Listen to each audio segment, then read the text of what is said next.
고린도전서 5장 1절에서 8절 말씀이야. 조이야, 바울 할아버지가 고린도 교회 사람들에게 편지를 쓰면서 아주 슬프고 화가 나셨어. 왜냐하면 고린도 교회 안에 하나님을 모르는 사람들도 하지 않을 만큼 아주 나쁜 행동을 하는 사람이 있다는 소문을 들었거든. 그런데 더 슬픈 건 그 교회 사람들의 태도였어. 친구가 그렇게 큰 잘못을 저지르면 함께 마음 아파하고 하나님께 회개해야 하잖아? 그런데 사람들은 오히려 자기가 잘났다고 뽐내기만 했어. 나쁜 행동을 한 사람을 꾸짖거나 고치도록 도와주지도 않았지.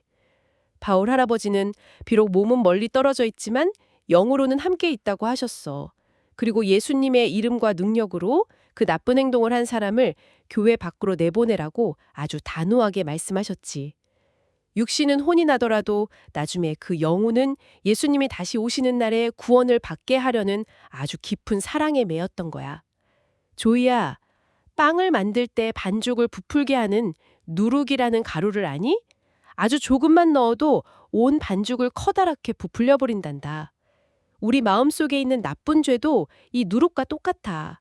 아주 작은 미움이나 나쁜 생각 하나를 그냥 내버려 두면 우리 마음 전체를 시커멓게 망쳐버리거든.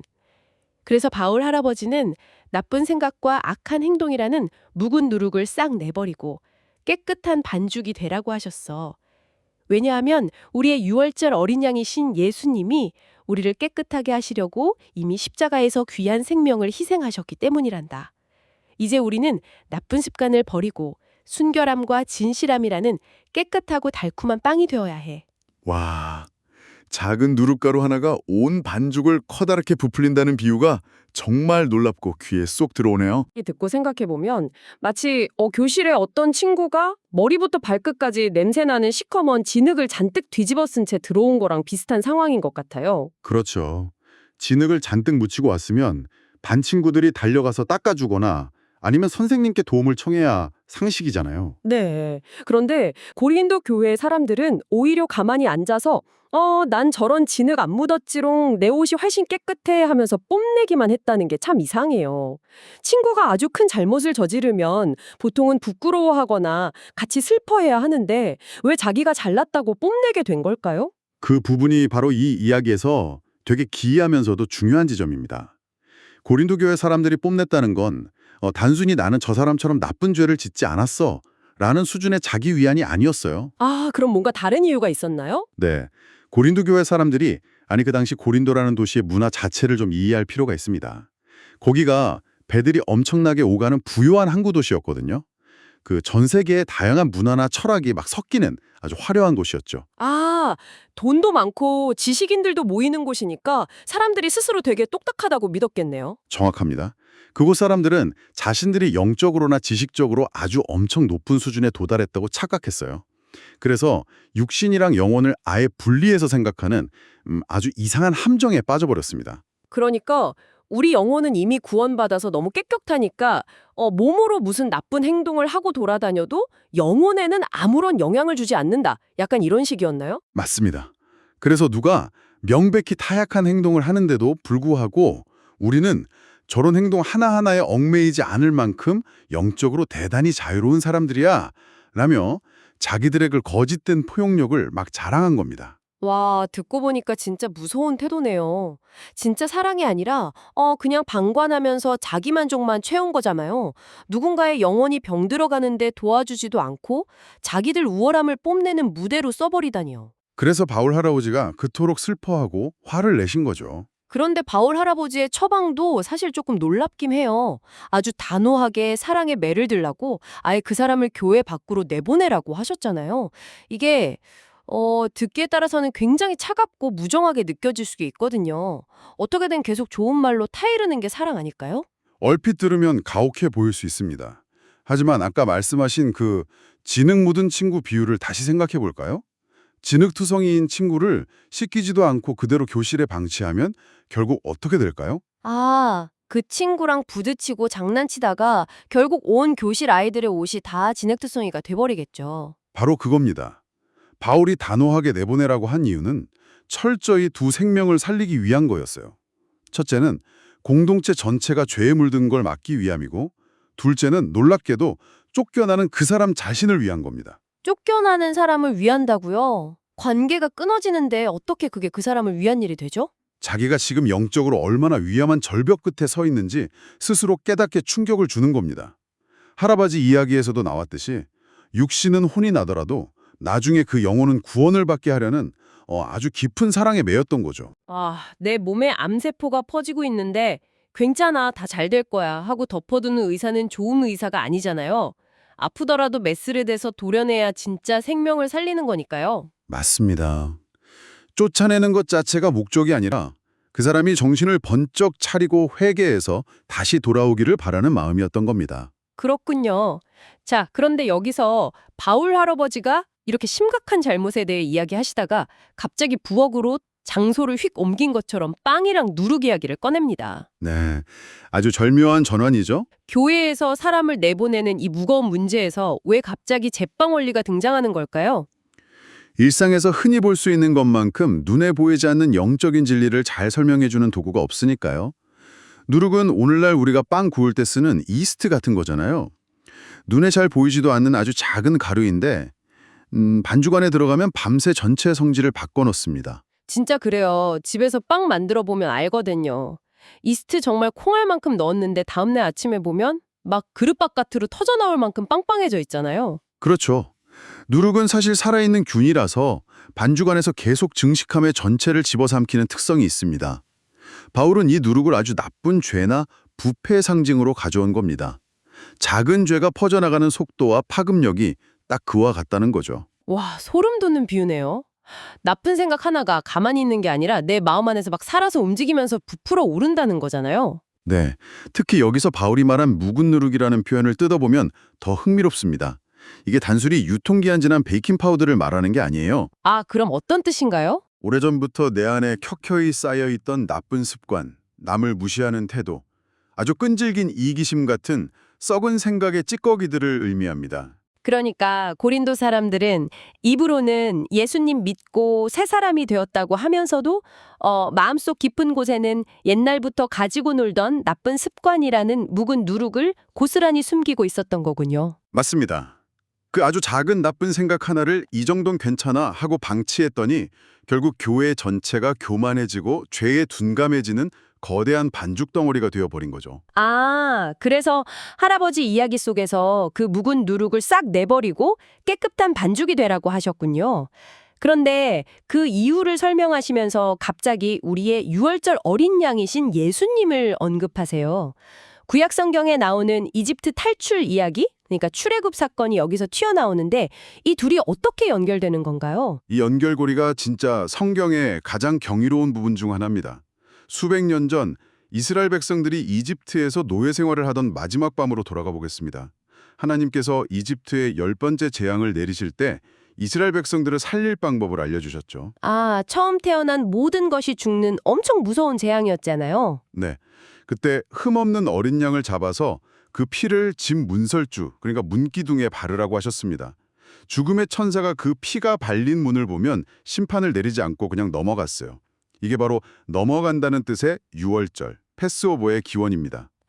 그리고 그날 밤에 급하게 이집트를 빠져나가야 하니까 신발 신고 지팡이 든 채로 밥을 먹었다고 알고 있어요.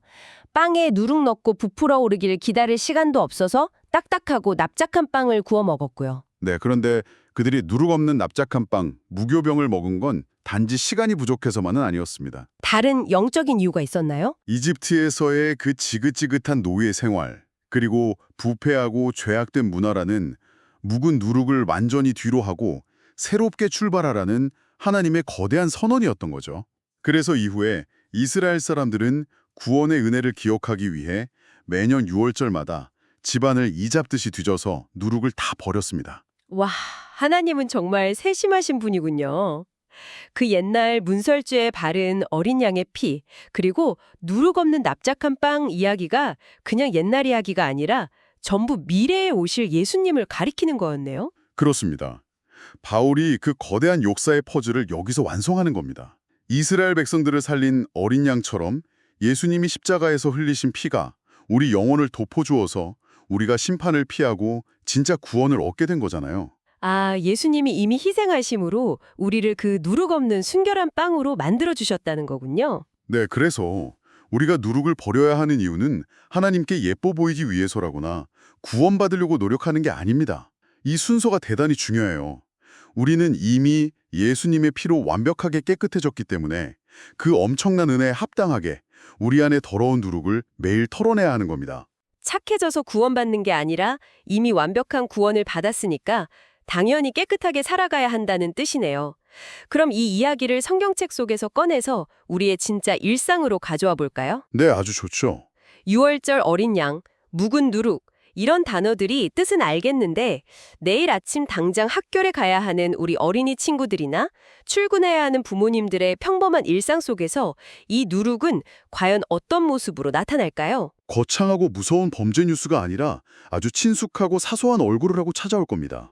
예를 들면 숙제 안 해놓고 부모님께 혼날까 봐 슬쩍 내뱉는 거짓말 한마디 같은 거예요. 아, 장난감 빌려주기 싫어서 동생한테 부리는 작은 심술 이런 것도 포함되겠네요. 그럼요. 직장이나 학교에서 나보다 잘 나가는 사람을 보면서 속으로 훅 삼키는 찰나의 뾰족한 질투심. 그런 것들이 다 누룩입니다. 진짜 공감 가네요. 우리도 가끔 이 정도 거짓말은 남들도 다 하는데 뭐 어때? 친구 잠깐 미워하는 건 내 마음인데 누가 알겠어 하고 슬쩍 넘어가잖아요. 어른들도 회사에서 이 정도 요령 피우는 건 아무도 모를 거야 하기 쉽고요. 네. 그런데 방금 나는 누룩의 성질을 떠올려 보세요. 누룩의 가장 무서운 특징이 바로 확장성이잖아요. 맞아요. 처음엔 바늘구멍 같은데 100원짜리 거짓말 덮으려고 나중엔 1000원짜리 거짓말을 하게 되죠. 내 마음에 살짝 허락한 작은 미움이 며칠 뒤엔 거친 말이 돼서 막 튀어나오고 누군가에게 상처를 주게 되더라고요. 그래서 그 이 정도쯤이야 하는 작은 죄를 가볍게 여기는 태도. 그것이야말로 우리가 가장 경계해야 할 진짜 묵은 누룩입니다. 알겠습니다. 그런데 우리가 천사도 아니고 매일 단 한 번의 나쁜 생각도 안 하고 완벽하게 살 수는 없잖아요. 학교에서 짜증나는 일도 생기고 친구랑 다툴 수도 있고요. 어느 날 문득 내 마음에 그 작은 누룩이 톡 떨어졌다는 걸 깨닫는 순간 우리는 어떻게 대처해야 할까요? 그럴 때 필요한 게 누룩의 성질을 역으로 이용하는 겁니다. 누룩은 어둡고 따뜻한 곳에 꽁꽁 숨겨둘 때 가장 맹렬하게 부풀어 오르거든요. 반대로 말하면 밝은 빛 가운데로 꺼내면 부풀어 오를 힘을 잃는다는 뜻이네요. 정확합니다. 내 마음속에 작은 잘못이나 나쁜 생각이 들어왔다면 절대 그걸 합리화하거나 마음 깊은 곳에 숨기려 하지 마세요. 아주 작은 누룩이라도 발견하는 즉시 빛이신 예수님께 솔직하게 다 말씀드리고 가져가야 합니다. 아, 혼날까봐 덮어두고 모른 척하지 말고 바로바로 털어놓으라는 거군요. 예수님, 오늘 제가 친구한테 작게 거짓말했어요. 동생을 꼬집어주고 싶은 얄미운 마음이 생겼어요. 이렇게요? 네, 내 마음 상태를 있는 그대로 고백하는 겁니다. 그러면 유월절 어린 양이신 예수님은 결코 우리를 내치거나 질책하지 않으십니다. 언제나 그 무한한 십자가의 사랑으로 우리를 다시 깨끗하게 씻어주시고 맑고 담백한 반죽으로 새롭게 빚어주실 테니까요. 숨기는 게 아니라 오히려 아빠한테 달려가듯 저 여기 진흙 묻었어요. 닦아주세요 하고 내어놓는 거군요. 오늘 대화하다 보니 문득 이런 생각이 듭니다. 빵을 부풀게 하는 누룩을 빼버리면 빵이 작고 납작해지잖아요. 어쩌면 우리 마음의 누룩을 빼낸다는 건 남들한테 그럴듯해 보이려고 거짓말이나 교만으로 나를 억지로 막 부풀리는 걸 멈추는 일인지도 모르겠습니다. 굳이 나를 빵빵하게 부풀리지 않아도 우리는 이미 예수님의 사랑받는 자녀라는 걸 안다면 있는 그대로 담백하고 진실하게 살아갈 수 있을 테니까요. 여러분, 오늘 할아버지의 이야기를 듣고 여러분은 오늘 무엇을 결심했나요? 마음속에 버려야 할 작은 누룩이 있다면 스스로를 부풀리려는 마음을 내려놓고 지금 예수님께 솔직하게 이야기해보세요. 나를 깨끗하게 씻어주시는 사랑의 하나님, 오늘 바울 할아버지의 편지를 통해 작은 죄가 얼마나 무섭게 퍼져나가는지 알게 되었어요. 제 마음속에 친구를 미워하거나 욕심을 부리는 나쁜 누룩이 있다면 용서해주세요.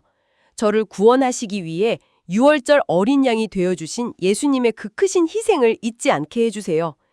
십자가의 사랑으로 제 마음을 깨끗하게 씻어주셔서 매일매일 예수님을 닮은 순결하고 진실한 어린이로 자라나게 해주세요. 저를 맑고 깨끗한 빵으로 빚어주시는 예수님의 이름으로 기도합니다. 아멘. 조야, 우리 마음을 나쁜 누룩으로부터 지켜내는 게 얼마나 중요한지 깨닫게 해준 바울 할아버지의 편지가 정말 고맙지? 다음 편지에서는 또 어떤 지혜를 가르쳐 주실지 할아버지가 재미있게 들려줄게.